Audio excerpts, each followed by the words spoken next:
오늘은 오행의 발생에 대해서 알아보도록 하겠습니다. 그림에서 보면 맨 위에 나무, 우드, 오른쪽 시계 방향으로 돌아가면서 화, 파이어, 불, 그 다음이 토, 흙, 어스, 그 다음이 금, 메탈, 그 다음이 수, 와트, 다시 목으로 돌아갑니다. 어떤 분들은 목이 가장 먼저 발생을 했다 해서 목생화, 생한다는 것은 도와준다는 겁니다. 목생화, 목에서 화를 돕는다 혹은 목이 화를 낳는다. 그래서 목생화, 화생토, 토생금, 금생수, 수생목 이렇게 된다고 하고,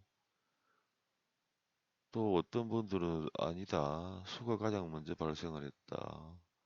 그래서 수생목, 목생화, 화생토, 토생금으로 금생수로 간다고 이렇게 말을 하는 분도 계십니다. 맨 아래 보면 한자로 상생 이랬지요. 녹색 희미한 화살표는 서로 생한다, 도와준다, 낳는다 그런 의미이고, 붉은 화살표는 상극, 서로 미워한다, 괴롭힌다, 힘을 꺾어낸다 이렇게 보시면 됩니다. 이것이 오행입니다. 오행.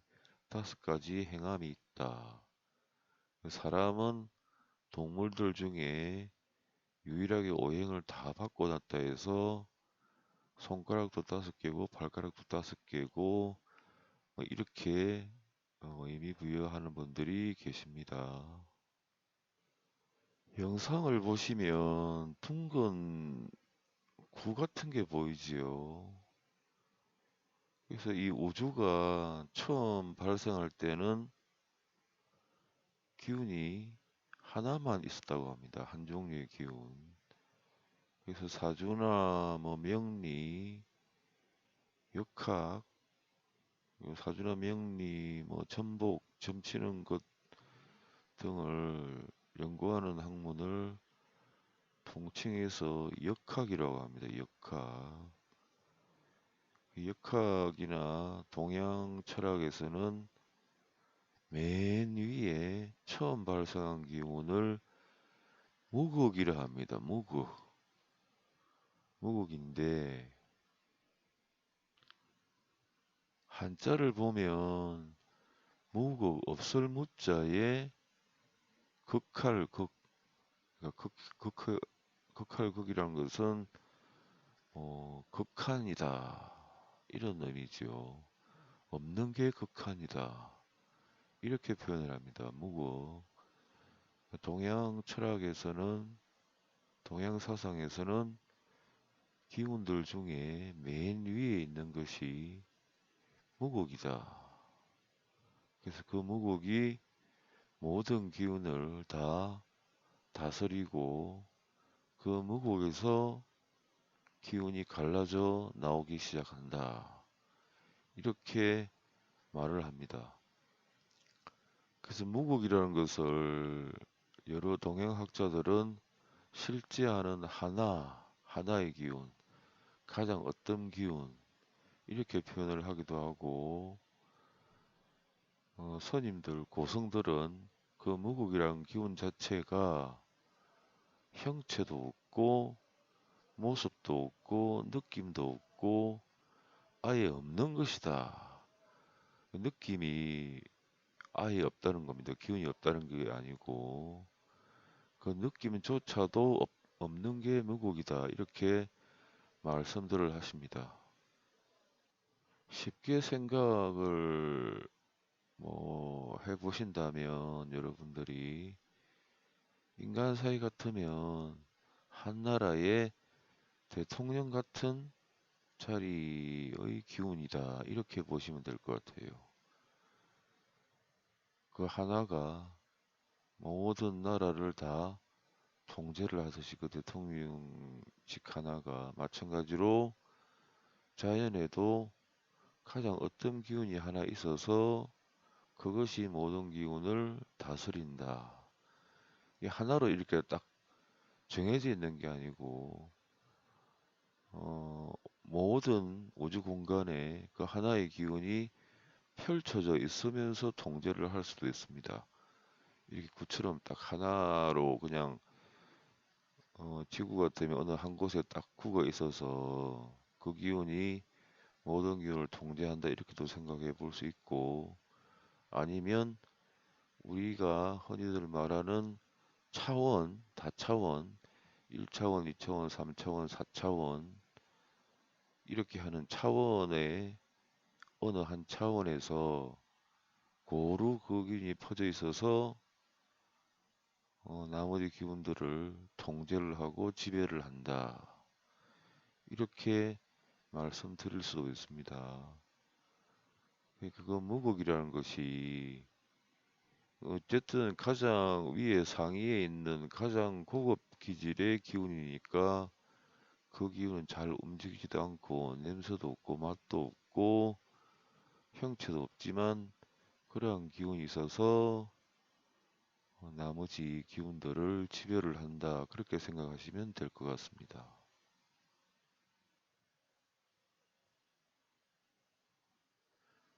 그 무국이라는 게 형이상학적 기질이라서 뭐 학자들도 보지 못할 테고 뭐 고승들은 수행을 해서 화두를 잡으면 결국은 그 경계에 도달한다고 합니다.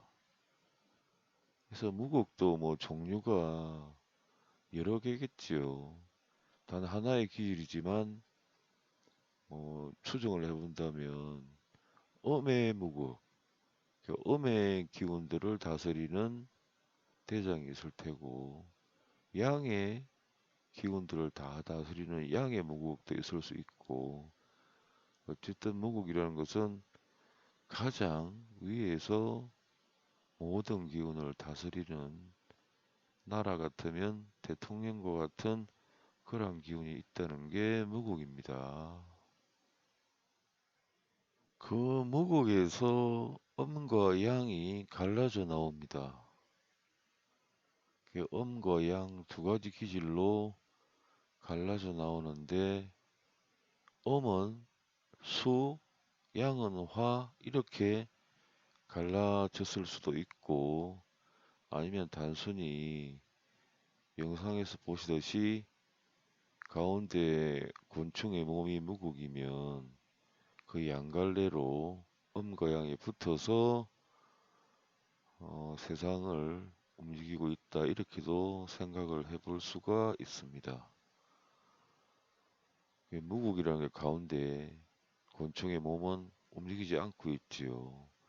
그 양옆으로 음양이 붙어서 같이 움직일 수도 있다 이렇게 추정을 해볼 수 있습니다. 아무도 뭐 그 기운을 본 적은 없으니까 그렇게 추정을 해보는 수밖에 없습니다. 그 음과 양이라는 것은 서로 상대적인 겁니다.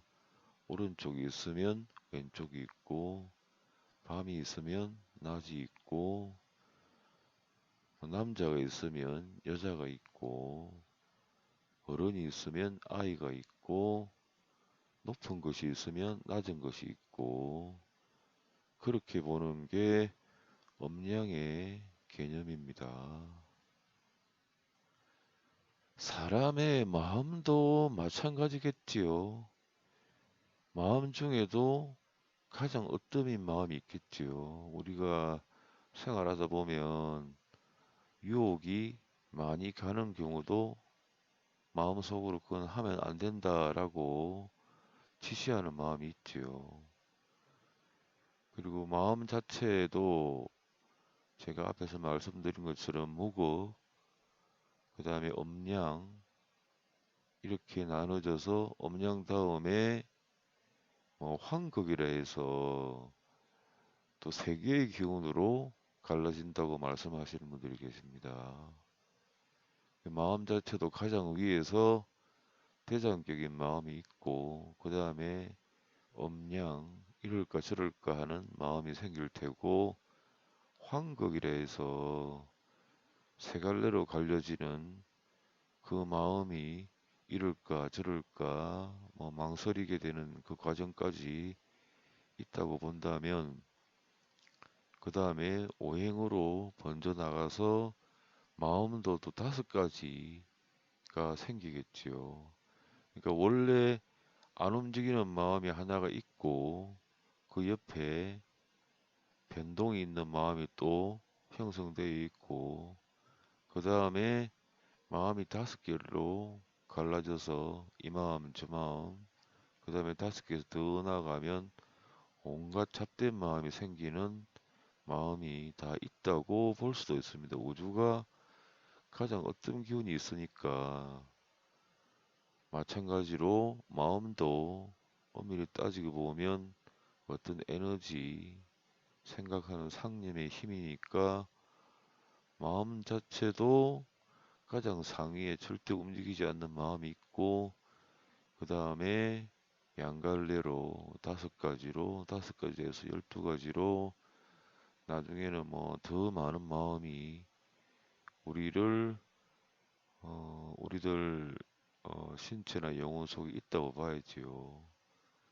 그러니까 뭐 고성들이 수행을 하면서 화두를 지속적으로 잡으면 맨 위에 있는 절대 움직이지 않는 마음 그 경계로 들어가고 우주 공간에도 절대 움직이지 않는 마음과 동일한 그런 차원의 기운들이 존재해 있다고 본다면 화두를 오래 잡다 보면 나의 가장 높은 대통령과 같은 마음에 도달하고 공간에서 그러니까 우주 공간에서 나의 마음과 동일한 가장 어떤 마음과 동일한 차원에 도달하게 되면 그 에너지가 항상 내 몸속으로 들어오므로 그 마음을 가지면 번뇌도 생기지도 않고 질시도 생기지도 않고 그 다음에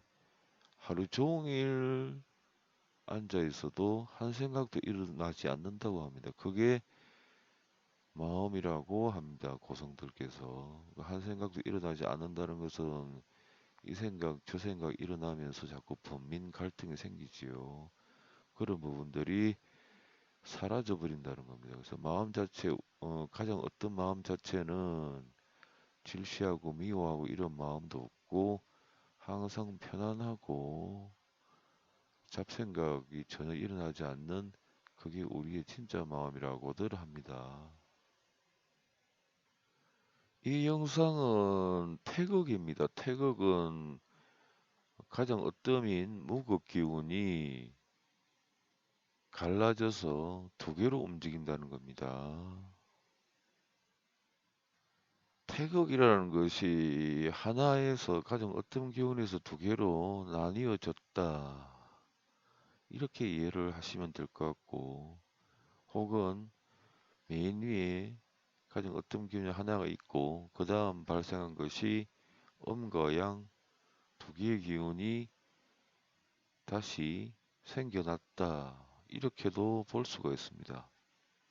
아무도 그 모습을 본 적은 없으니까 그렇게 추정을 해보고 또 여러 정황상 그렇게 되었을 수도 있다고 봐집니다. 여러 정황상이라는 것은 뭐 역이나 동양사상을 연구를 오랫동안 관심을 가지고 해보면 그럴 것이다 라는 어떤 느낌이나 확정적인 생각들이 들기도 합니다.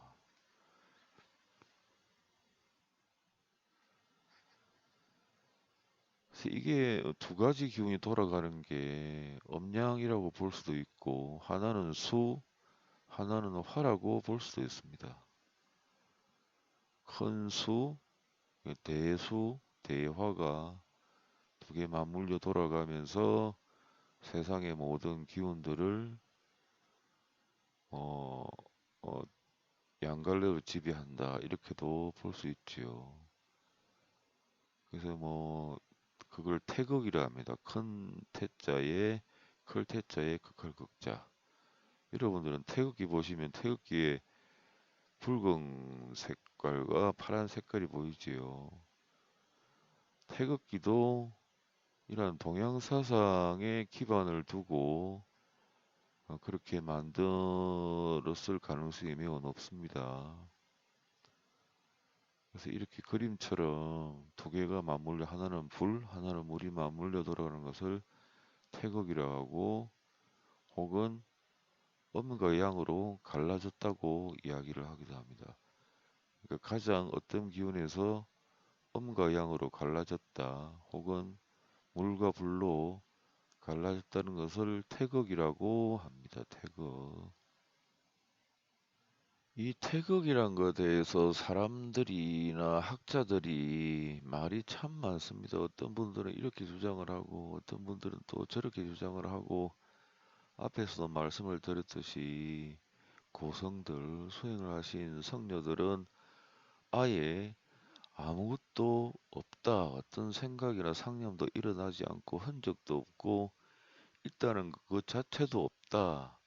이렇게 말씀을 하십니다. 그러니까 그게 한 곳에 무국이라는 게 뭉쳐져 있고 뭐 이렇게도 볼 수 있고 공간에 퍼져서 우리가 모르는 차원 속에 존재할 수도 있다. 이렇게 말씀을 하시기도 하는데 태극은 그 하나에서 갈라져 나온 것일 수도 있고 따로 존재할 수도 있다. 이렇게 볼 수도 있습니다. 어쨌든 두 가지 기운이 서로 어울려서 돌아가면서 세상을 움직이고 있다. 이렇게 생각을 하시면 되는데 쉽게 말씀드리자면 남녀도 마찬가지지요. 남자 혼자서 아기를 낳을 수 없지요. 그래서 남녀가 합쳐져야 생명체가 발생한다. 마찬가지로 음과 양이 있어야 세상이 돌아가고 만물이 생겨난다. 이렇게도 이해를 하시면 될 것 같습니다. 그 다음에 태극에서 무국에서 태극이 나오고 혹은 무국은 따로 존재하고 그 다음 태극이 갈라져 나오고 이 그림에서 보듯이 그림에 보면 여자분이 하나는 흰 것을 하나는 검은 것을 쥐고 있지요. 여기서 어떤 분들은 또 한 가지 기질이 생겨나서 황극이라고 말씀을 하시기도 합니다. 이 황극은 세 가지 기질이겠지요. 보시면 황자, 극자 이렇게 한자로 씁니다. 그리고 이 세 가지 기질은 정기신이 그것이라고 합니다. 이 정이라는 것은 육체의 내부를 흘러다니면서 힘을 만드는 그런 에너지입니다. 흔히들 정력하면 그때 사용하는 정도 그 정이라 보시면 될 것 같습니다. 식물에도 식물 고유의 각각의 기운들이나 어떤 약초 같으면 약초의 기질이 있지요. 그걸 정이라고 합니다. 그 다음에 기라는 것은 여러분들이 잘 아시는 기입니다. 눈에 보이지도 않고 형체도 없고 아지랑이 같은데 몸에 어떤 기백 그러니까 그 풍수적으로 보면 기가 나오는 그러한 지형이 있습니다. 그런 곳에 조상묘를 써서 그 기운을 후손들이 받으면 하는 게 상당히 기백이 있습니다. 과단성 있게 여러분들이 쉽게 이해를 하시자면 똑 부러진다. 똑 부러지게 말도 하고 행동을 한다는 게 기입니다. 기. 신은 있는 듯 없는 듯 하면서 참 편하게 삽니다. 풍수 예를 들면 신의 자리에 조상을 모시면 사는 게 참 편해요. 마음도 깨끗하고 고결하고 그래서 이 세 가지 기질이 있는데 풍수적으로 보면 확연하게 체크까지 됩니다. 여러분들이 그 관용자라고 이전에 제가 소개를 한 적이 있는데 수행자의 길에서 관용자로도 이 정기신을 체크를 할 수 있습니다. 우리의 본능은 이 정기신을 체크를 할 수 있다는 겁니다. 그 관용자를 들고 어, 정이나 기가 혹은 신이 나오는 자리를 찾아다니다 보면 아 여기는 정이 흘러다니는구나, 여기는 기가 흘러다니는구나, 신이 흘러다니는구나를 분명히 체크가 되는데, 저는 뭐 전기신을 체크해 본 경우가 너무 많이 있습니다. 그 관용자라는 것을 들고 다니면서 체크가 된다는 것은 우리 몸에도 전기신을 느끼는 그러한 본능적인 기운이 있다는 겁니다. 오른쪽 하단에 보시면 관용자라고 저렇게 어, 한글을 씁니다. 관용자 검색해 보시면 많은 종류들이 있을 겁니다. 여러분들이 많이 접해 보신 건 엘로드죠. 엘로드 두 개를 들고 기운 체크하는 거 많이 보셨죠. 수맥 잡는 거 할 때 사용하는 게 있고, 관용자라는 것은 하나인데 한 손으로 들고 다니면서 기운이 있는 곳에는 스스로 회전을 하면서 반응을 보이는 그러한 도구가 있는데, 그 도구는 우리 몸에 있는 본능이 있어서 그게 기운 따라 왔다 갔다 하면서 움직인다고 보시면 될 것 같습니다. 사람들마다 심장 밑이나 심장에는 무극이란 기운이 있습니다. 누구나 다 가지고 있습니다. 아마 그건 어떤 사람들이나 너무 이건 아니다 싶을 때는 욱 하고 올라오는, 그게 그 심장 밑에 있는 무극이란 마음에서 올라오지 않나 하는 생각도 해보게 됩니다. 어쨌든 태극에서 다시 전기신으로 갈라지는 환극이 존재한다고 말씀하시는데, 실제로 자연에는 전기신이 있고 전기신 기운이 흐르는 곳이 있고, 그곳이 어떤 사람이든 관용자라는 도구를 들고 트레이닝을 한두 달 하면 다 체크가 가능합니다. 그래서 풍수적으로는 정이 흐르는 곳에 조상 선녀를 모시면 인맥이 매우 두텁습니다. 아는 사람들이 참 많아요. 각계각층의 사람들을 다양하게 알고 인맥층이 두터워진다는 것. 기라는 것은 그 사람이 기백이 생기고 과단성 있게 똑부러지게 뭔가를 말을 하고 해낸다는 것. 신이라는 것은 고요하면서도 편안하게 맑게 인생을 살아가는 경우를 많이 봅니다. 명리학에도 전기신이라는 개념이 있습니다. 명리학이 뭐 전기신이란 개념까지 넣으면 너무 복잡해져요. 지금 있는 사주팔자도 어떻게 저걸 해석을 해야 되나 이렇게 생각들 많이 하시는데, 사주팔자가 8글자니까 팔자라고 하는데, 그 팔자에 다차원의 기운이 표현된 것을 함축적으로 8글자로 나타내었다 생각하시면, 그게 단순히 보이는 8글자가 아니고 차원이 많이 겹쳐 있다 생각하시면, 아, 그래서 이게 사주 이론이 참 복잡하고 어렵구나라고 이해를 하시게 될 것 같습니다. 그렇지만 앞에서도 설명을 드렸듯이 세상에는 무국이라는 최상위 기운이 있어서 그 기운의 어떤 법칙을 찾아서 사주에 적용을 한다면 사주가 복잡해지지 않겠지요. 어쨌든 사주가 복잡하게 얽혀 있긴 하지만 다차원으로 그 많은 기운들을 결국은 무국이라는 게 지배를 하니까, 가장 어떤 데는 진실을 찾으면 충분히 사주 감정이 분명하게 된다는 추정을 해볼 수 있습니다.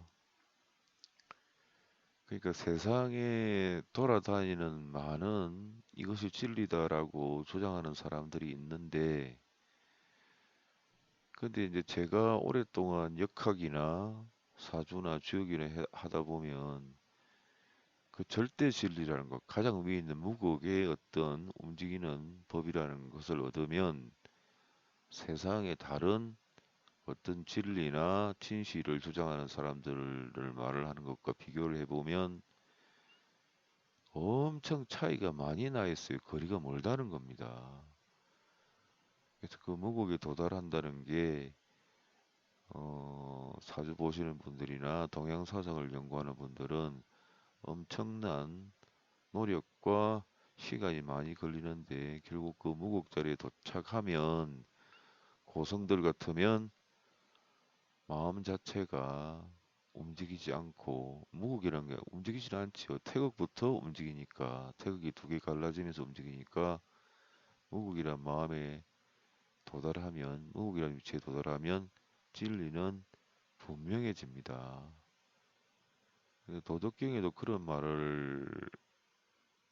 말이 나와 있습니다. 아는 자는 말하지 않고 말하는 자는 알지 못한다.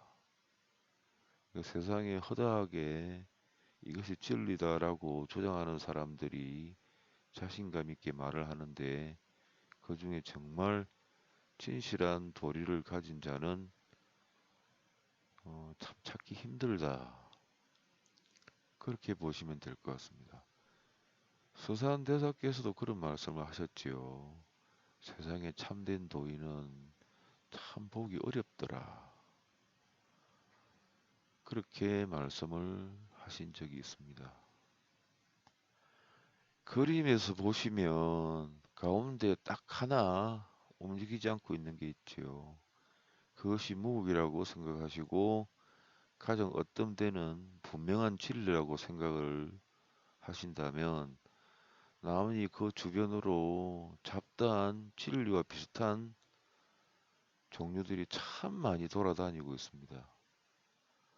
이 참된 진리를 얻어야만 갈등, 범민도 생기지 않고 학문 같으면 그 하나를 얻어야 여러 혼란스러움에서 벗어나서 모든 게 질서정연하게 맞아 돌아간다고 생각을 하시면 될 것 같습니다.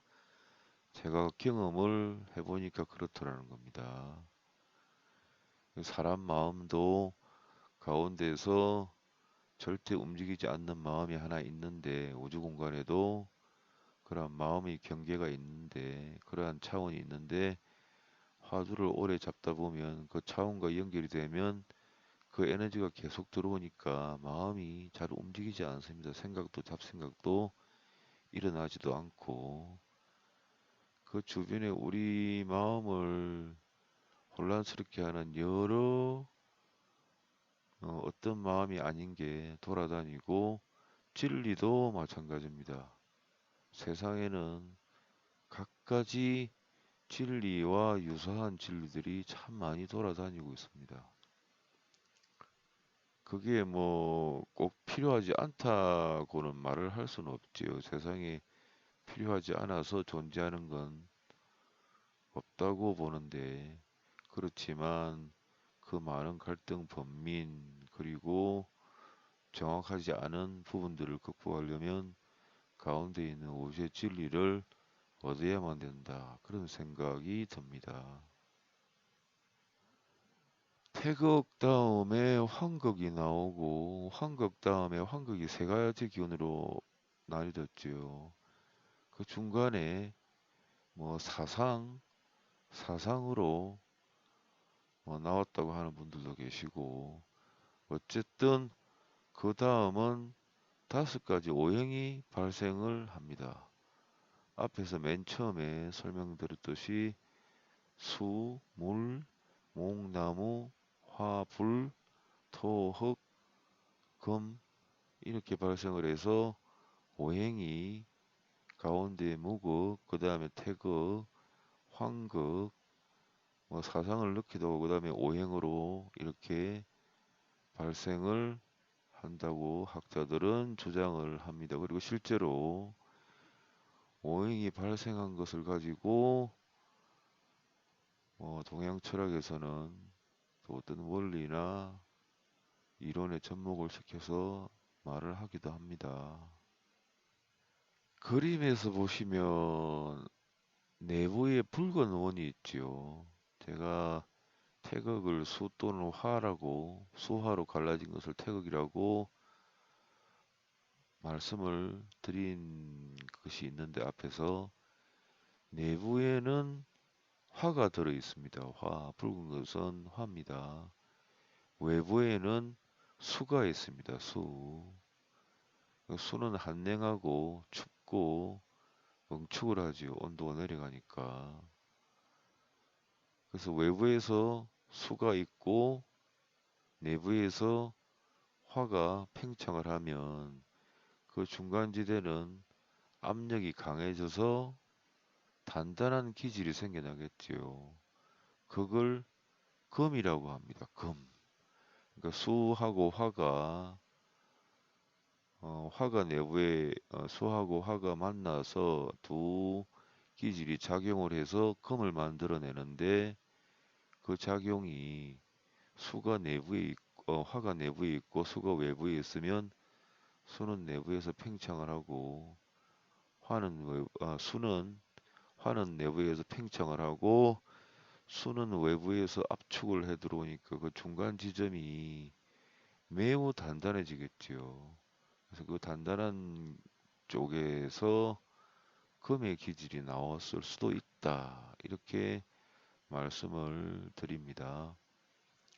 반대로 내부에 수가 들었으면 수는 안쪽으로 응축을 하겠죠. 내부로 들어가겠죠. 화가 외부에 있으면 화는 바깥쪽으로 발산을 해버리겠죠. 그러면 수는 내부로 들어가 버리고 화는 바깥으로 나가 버리면 그 공간은 텅 비어 버리겠지요. 텅 비어 버려서 그곳이 목의 기질이 생겨났다고도 할 수 있습니다. 그러니까 수하고 화가 만나서, 물과 불이 만나서 금을 만들고 목을 만드는 과정입니다.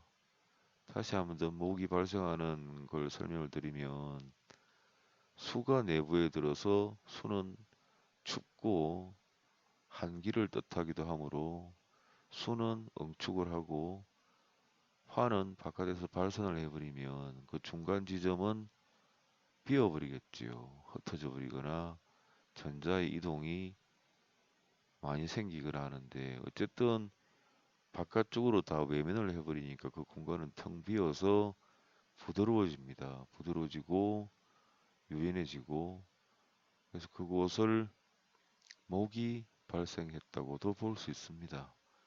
그러면 수목, 화, 금 네 가지 기질이 생겼지요. 그 수목, 화, 금 네 가지 기질이 모두 합쳐지면 토가 됩니다. 토. 그래서 수목, 화, 토, 금이 되었는데, 사주나 명리를 하시는 분들은 아실 겁니다. 토에는 수가 들어있기도 하고, 어떤 경우에는 토에 화가 들어있기도 하고, 어떤 경우는 토에 목이 들어있기도 하고, 어떤 경우에는 토에 금이 들어있기도 하고, 그렇게 되어 있다는 것을 명리학자들, 사주학자들은 아실 겁니다. 그래서 마지막으로 토가 생겨났습니다. 처음에 수가 있고 화 두 가지 기질이 생겨난 다음에 수와 화의 작용에 의해서 금이 생겨나고, 수와 화의 작용에 의해서 목이 생겨나고, 수목, 화, 금이 모두 합쳐져서 토가 되었다. 그렇게 해서 오행이 발생을 했다고 생각을 하시면 될 것 같습니다. 오행의 발생을 맨 끝에 가서야 설명을 했는데, 앞에 무국이 있고 태극, 황극, 중간에 사상을 넣기도 하고 그 다음에 오행 이렇게 나오는데, 그 과정을 일일이 다 설명을 해야 오행이 어떻게 나왔는가 이해를 하실 수 있을 것 같아서 마지막에 설명을 드렸습니다. 여기서 뭐 제가 말씀드리고 싶은 건, 오행이 그렇게 발생했다는 부분도 있지만 세상에 가장 어떤 진리를 얻어야 모든 것이 맞게 돌아가고 그리고 운명학도 마찬가지로 가장 어떤 데는 이치를 터득을 해야 계속 방황을 하지 않고 그 공부를 오랫동안 계속을 하고 실생활에도 도움이 된다는 겁니다. 그 진리를 얻지 못하면 아까 그 영상에서 보셨듯이 가운데 진리는 하나 있는데 무수한 잡다한 진리에 평생을 휩쓸려 다녀야 된다는 겁니다. 그래서 그 가운데 하나를 얻어야만 주역이나 사주나 육효나 육임이나 실제로 생활에 그리고 실제 상담할 때 분명하게 도움을 줄 수 있는 그런 학자가 될 수 있다고 제가 말씀을 드리려고 하는 의도도 있었습니다. 이 영상을 만든 것이. 이번 영상에서는 오행의 발생에 대해서 말씀을 드렸는데 오행의 발생과 세상의 참된 진리는 뭔가 하는 내용을 가지고 말씀을 드렸는데 오늘 영상은 여기까지 하도록 하겠습니다. 시청해 주셔서 감사합니다.